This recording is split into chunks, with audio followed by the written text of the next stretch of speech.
तो कहानी में अब तक हमने देखा था कि इलियान को यांजी और प्रेसिडेंट की बातों से ऐसा लग रहा था कि यांजी पैसों के लिए उसके साथ है। इससे वो काफी ज्यादा सैड हो जाता है क्योंकि यांजी के बारे में उसने ऐसा कभी नहीं सोचा था। इसीलिए वो यांजी से पूछता है कि ये सब कब से चल रहा है। इस पर यांजी कहता है कि ज्यादा समय नहीं हुआ है जब से मैं इंडस्ट्री में आया हूँ। और यहाँ यांजी को लग रहा होता है कि इलियान उसके एक्टिंग के बारे में पूछ रहा है कि उसकी एक्टिंग कब से खराब है। इसीलिए यांजी उससे कह देता है कि तुम चिंता मत करो, अब तुम मेरे साथ हो ना तो मैं पूरी तरह से ठीक हो जाऊंगा और मुझे ये सब करने की जरूरत नहीं होगी। यहाँ यांजी का मतलब तो बुरी एक्टिंग से था क्योंकि इलियन उसे एक्टिंग सिखाने वाला था पर इलियन को तो कुछ गलत ही लग रहा होता है और यांजी ने अपना कैप निकालकर इलियन को पहना दिया था। और तभी हम देखते हैं इलियन कुछ भी नहीं कहता, वो काफी ज्यादा शांत नजर आ रहा होता है। इस पे यांजी सोचता है कि इसने तो कहा था कि मुझे एक्टिंग सिखाएगा पर अब ये कुछ कह क्यों नहीं रहा है और अचानक से ये इतना ही सैड ज्यादा क्यों दिख रहा है। तब से लगातार 3 सिगरेट ये पी चुका है। यहाँ यांजी सोचने लगता है कि ये सब क्या हो रहा है। तभी हम देखते हैं इलियन एक और सिगरेट निकालकर पीने ही वाला होता है तो यांजी तुरंत से रोकता है, उसके हाथों से सिगरेट छीनता है और कहता है ये करना बंद करो। मैं जानता हूँ कि तुम मेरे साथ वो नहीं करना चाहते हो, अगर तुम ऐसा नहीं चाहते हो तो खुद को फोर्स मत करो। वैसे भी बिना तुम्हारी मदद के भी मैं काफी ज्यादा अच्छा कर रहा हूँ, मैं कोशिश कर रहा हूँ और बेहतर होने की। मेरे भी काफी सारे सपने हैं कि मैं ड्रामा में एक्ट करूँ, पैसे कमाऊँ, तो बिना तुम्हारी मदद के भी मैं ये सब कर सकता हूँ। तभी हम देखते हैं अचानक से इलियन पूरी तरह से शांत हो जाता है, उसके हाथों को पकड़ता है और कहता है नहीं तुम मुझे बिल्कुल भी फोर्स नहीं कर रहे हो, मैं ये सब खुद करना चाहता हूँ। यांजी को तो समझ ही नहीं आ रहा होता है कि आखिर हुआ क्या अचानक से। जिसके बाद फिर हम उन दोनों को एक कमरे में देखते हैं। इलियन फ्रिज से कुछ निकालने की कोशिश कर रहा होता है और वो कहता है यहाँ पर तो केवल चाय है, पानी वगैरह कुछ नहीं। यांजी अचानक से उससे पूछता है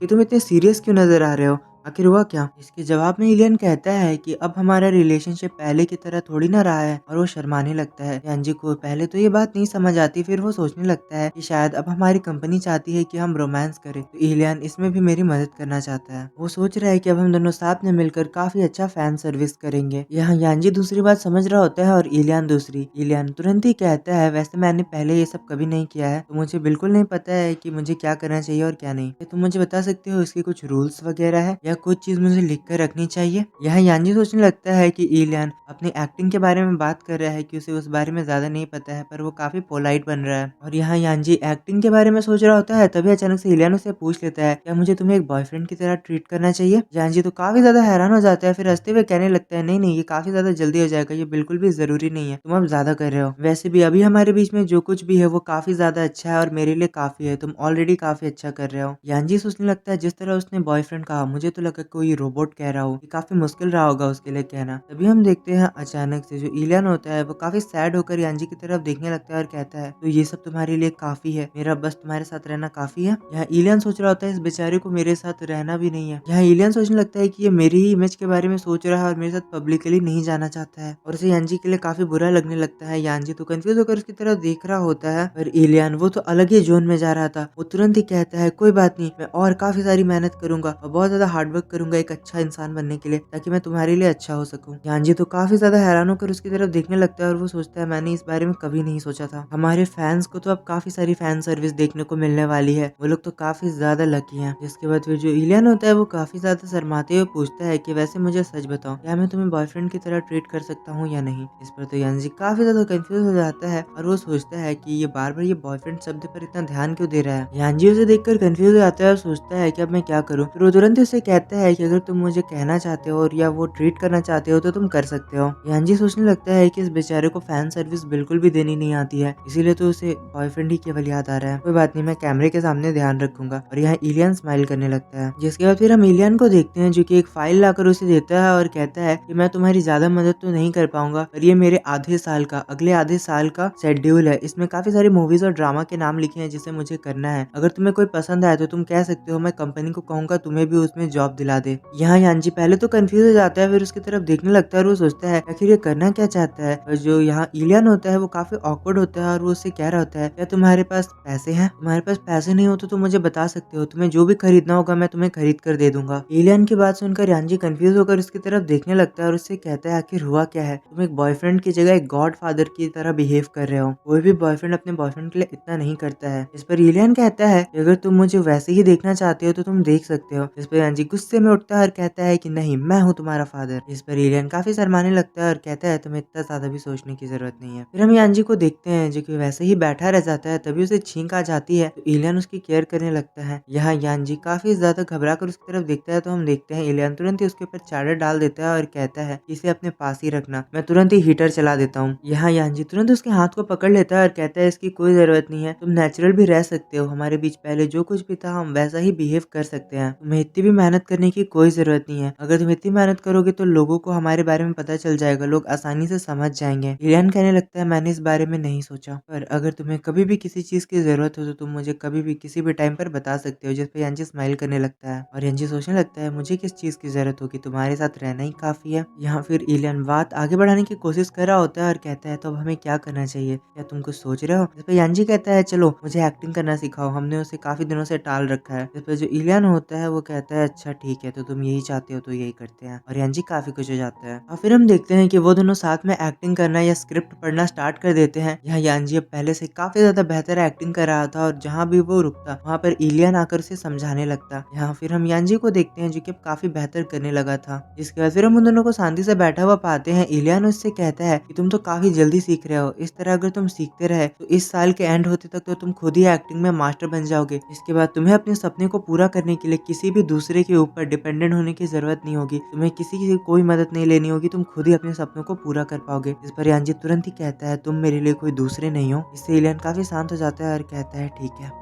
अब कुछ देर बाद हम यांजी को देखते हैं जो कि तुरंत ही उठकर जाने लगता है और एलियन के पूछने पर बताता है कि मुझे शाओचैन बुला रहा है, मुझे अब घर जाना ही होगा। जिस पर एलियन तो इमेजिन करने लगता है कि शाओचैन यांजी को बेड पर बुला रहा है, पर वो यांजी को रोकना चाहता था। वो तुरंत ही कहता है क्या मैं तुम्हारे लिए सुबह ब्रेकफास्ट ला सकता हूँ, जिसके लिए यांजी मना कर देता है। वो कहता है तो तुम्हारे लिए चाय लेकर आ जाऊंगा, इसके लिए भी यांजी मना कर देता है और कहता है शाओचैन मेरे लिए ले आएगा। उसके बाद वो कहता है चलो मैं तुम्हें बाहर खाना खिलाने ले जाऊंगा, जिस पर भी यांजी कहता है कि नहीं शाओचैन मुझे ले जाएगा। जिस पर एलियन अब थक हार कर पूछ ही लेता है तो तुम आखिर क्या चाहते हो कि मैं तुम्हारे लिए क्या करूं। यांजी सोचने लगता है वेट, मैंने कब कहा कि मुझे तुम्हारी जरूरत है, पर वो ये नहीं कहता और तुरंत ही कहता है तुम्हारा समय काफी ज्यादा प्रीशियस है, तो तुम्हें मेरे लिए छोटी छोटी चीजें करने की कोई जरूरत नहीं है, उसके लिए ऑलरेडी शाओचैन है, वैसे भी मैं उसे इसकी ही सैलरी तो देता हूँ। इस पर एलियन तुरंत ही गुस्से में कहता है कोई बात नहीं, तो मैं शाओचैन की सैलरी दे दिया करूंगा और तुम्हारे छोटे छोटे काम मैं कर दूंगा, उसका अकाउंट दो, मैं ही उसे पैसे दे देता हूँ, और वैसे भी ये सारे काम तो मुझे ही करने चाहिए ना। इस पर यांजी कंफ्यूज हो जाता है और काफी मासूमियत से पूछता है तो क्या मुझे भी तुम्हारे असिस्टेंट की सैलरी पे करनी पड़ेगी। इस पर एलियन कहता है बिल्कुल भी नहीं, आखिर मैं तुम्हें ऐसा कैसे करने दे सकता हूँ, हमारे रिलेशनशिप में पैसों की सारी जिम्मेदारी मेरी होने वाली है, तुम्हारी हर चीजों के लिए मैं पे करूंगा, तो किसी भी चीज के लिए तुम्हें पे करने की कोई जरूरत नहीं है। और उसके मन में चल रहा होता है कि फाइनली मैं एक बॉयफ्रेंड की तरह बिहेव कर रहा हूँ। यांजी सोचने लगता